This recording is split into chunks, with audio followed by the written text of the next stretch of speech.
right, so we're back on the Hinckley 50 sailboat. I am sweating like a motherfucker trying to turn the camera around.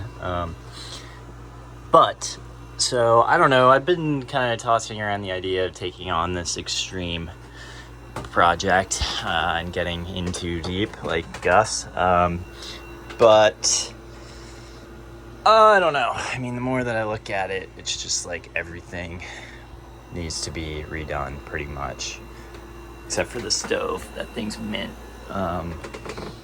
But so we just had a jumper pack on here, kind of putting power to the motor. And I barred it over. You can see right there. There's your main crank pulley. So crank that over and it does spin over, and then we put power to the starter, which is down in there, and it was spinning. Starter was spinning, but the gear was not engaging with the flywheel, and so like the Bendix wasn't coming out and engaging, and just judging by the corrosion on the rest of this thing, that little Bendix gear is corroded, and they have to be perfectly smooth for it to spin up and engage with the flywheel down there. But she does spin over. They said it was overheated the last time they had it in the water, but they seem pretty confident that it is good, and it wasn't overheated for too long. So I don't know, I'm fairly confident that motor will run. It's just a question of the rest of the boat. The interior is decent.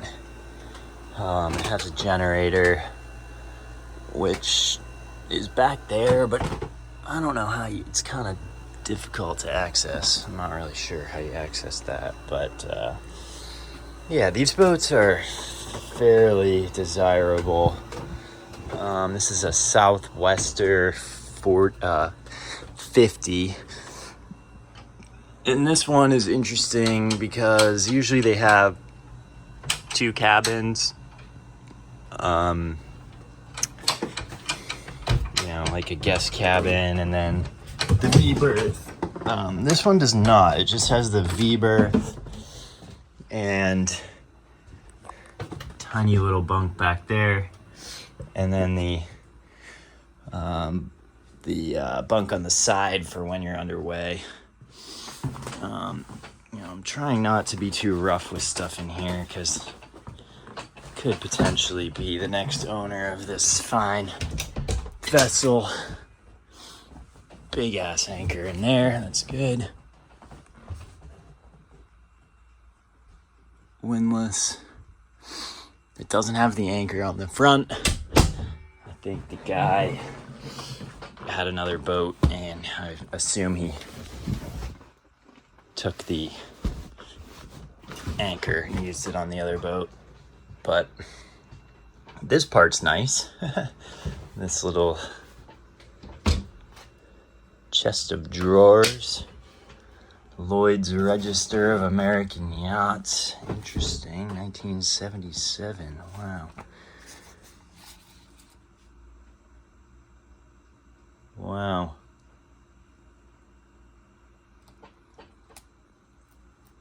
Zero 2 Huckins. Very cool. Very cool. Lloyd's Register. So I guess before the internet, of course, they had all the boats in this book. Pretty neat. Hamptons Bay, New York. Oh, Donsey Marine. Donsey Marine, North Miami, Florida. 2 gas engines. Wow.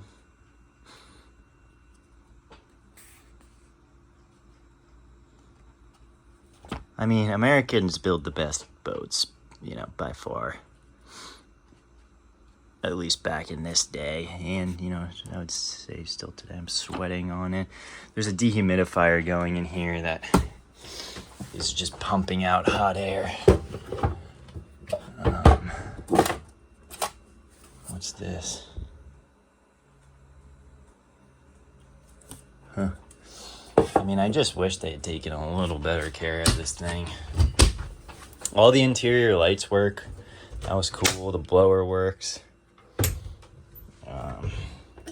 So, I mean, the deal is, the guy, I guess they wanted 80 grand for this thing, which is just not feasible for me. I mean, and I don't think it's worth that either.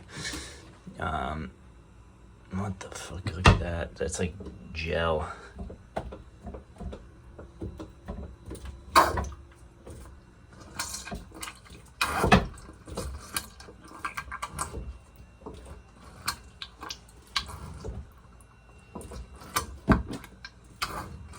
It's doing something.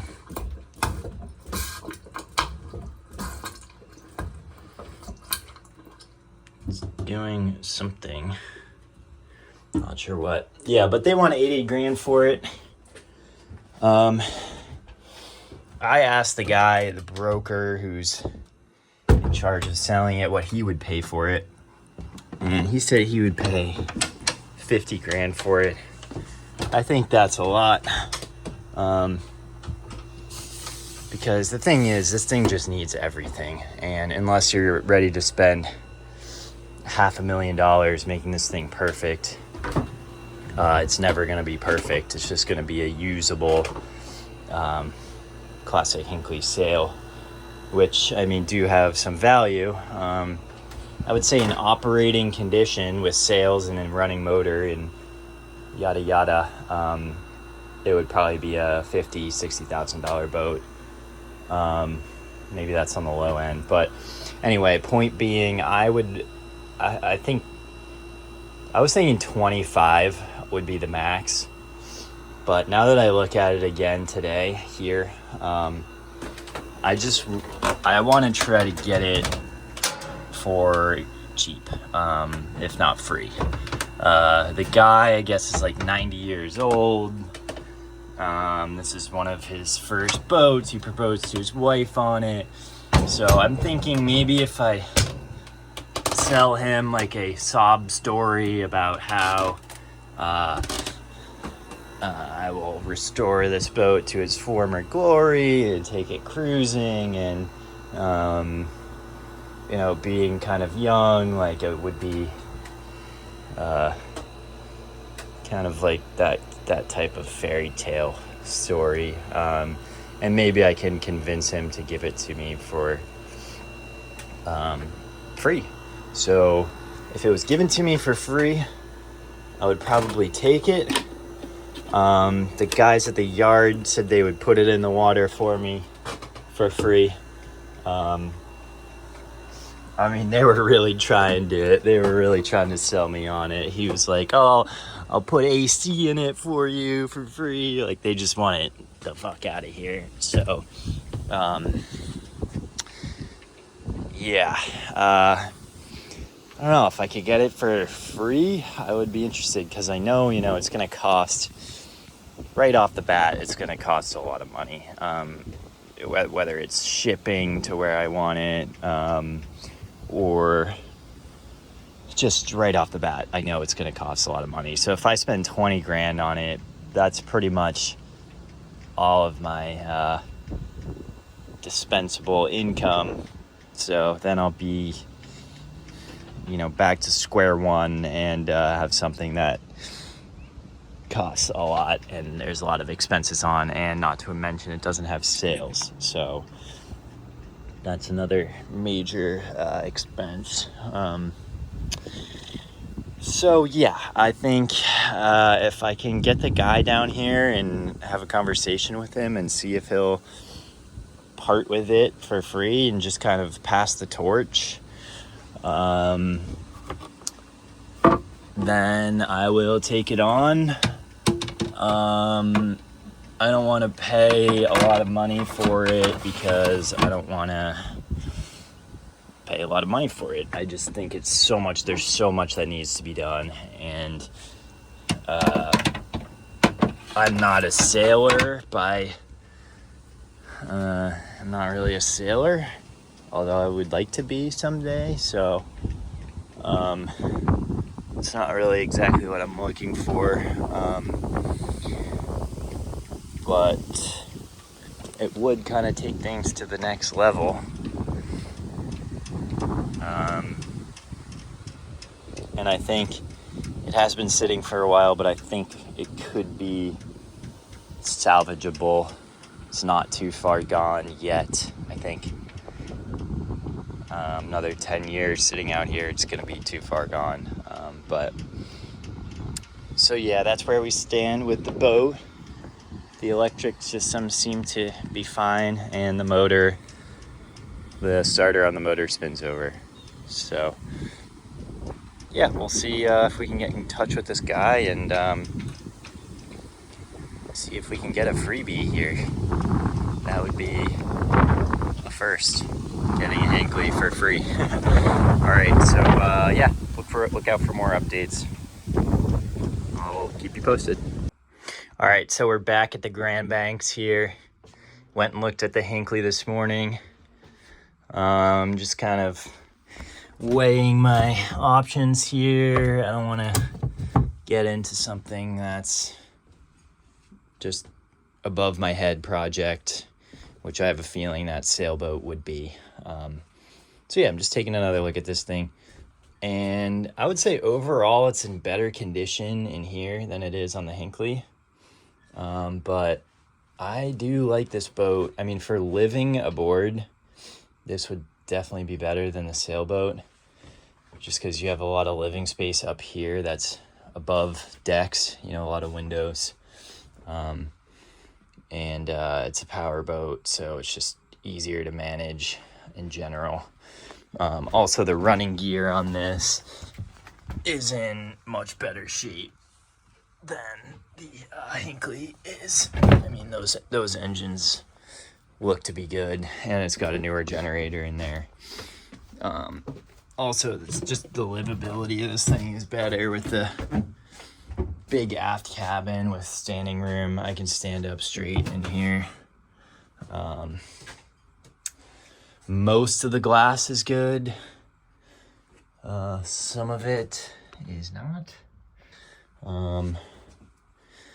But these are pretty sought after boats. Same with the Hinckleys. I only look at the good shit. If you're gonna take on a project like this, best to get something you can resell if need be. And these have a pretty intense following, similar to the Hinckleys. They cut up the floor here, access something back here, but those are your stringers. And you want to make sure those aren't rotten. You got a little door to the stern there. But the floor's nice, the headliner's nice. I mean, this isn't a bad boat. If I could get this cheap, I probably would go for it. It's so much more manageable than that Hinckley is. And this thing comes with an entire hardware store from 1990. So there's a couple grand worth of value there. But yeah, if I could get this thing for like 10 grand, I think I would pull the trigger and probably just leave it here until next summer, and then fix it up and then move on to it, because I don't want to pay rent anywhere, and I want to be a free citizen of the United States of America on the water. It's kind of one of the last ways to do it nowadays. But yeah, I like this thing a lot. Twin diesels, generator. I don't know if it has AC. It's got 2 big fridges here. Most of the woodwork's in good shape. you know, if you can see past all this trash, it's actually not in bad shape. I mean, you could clean this all out and sell it for double what I would pay for it. That's always what I try to shoot for, is know that I paid about half what I think I could sell it for. And then you're never in a risky situation. But like with that sailboat, you know, I could spend 10 grand just moving it back to my parents' house and paying for a hydraulic trailer, whatnot. I would say the worst part of this boat is these teak decks, which are in rough shape. It needs paint. The hull's pretty good. The hull doesn't need paint. The top side does.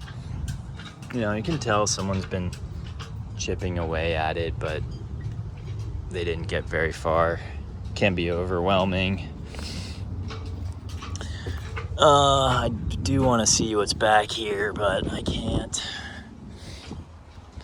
It's got this nice aluminum swim platform, crucial. But yeah, we're out here looking for a liveaboard or looking for something to flip.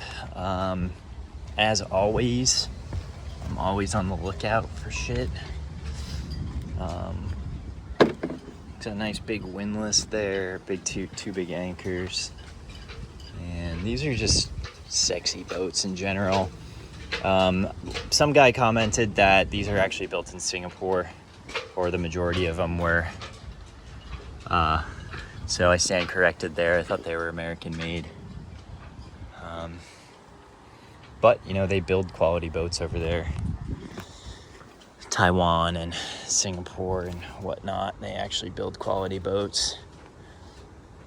But this is a cool old boat, that's for sure. I mean, the lines on these things are just very sexy. So, yeah, I think I've seen what I've seen today. I think the guy mentioned low 30s. As always, that's way too much. I'm not gonna pay that much. But I'll be the guy that just says, hey, look, I'll take it as is. I'll take it off your hands. You don't need to pay storage fees anymore. I'll just make your headache go away. And then in that case, you can usually get pretty good deals. I'm trying to stand back here so you can kind of get an idea of what she looks like. Classic lines, pretty boat. It's 1973, like I said. The certificate of documentation was sitting right up on the helm. We had a little drain there. Okay, it's not dripping from the hull. But yeah, the actual fiberglass on this boat does not seem bad. It looks like it was covered recently. But what a bow. I mean, just so pretty, so classic.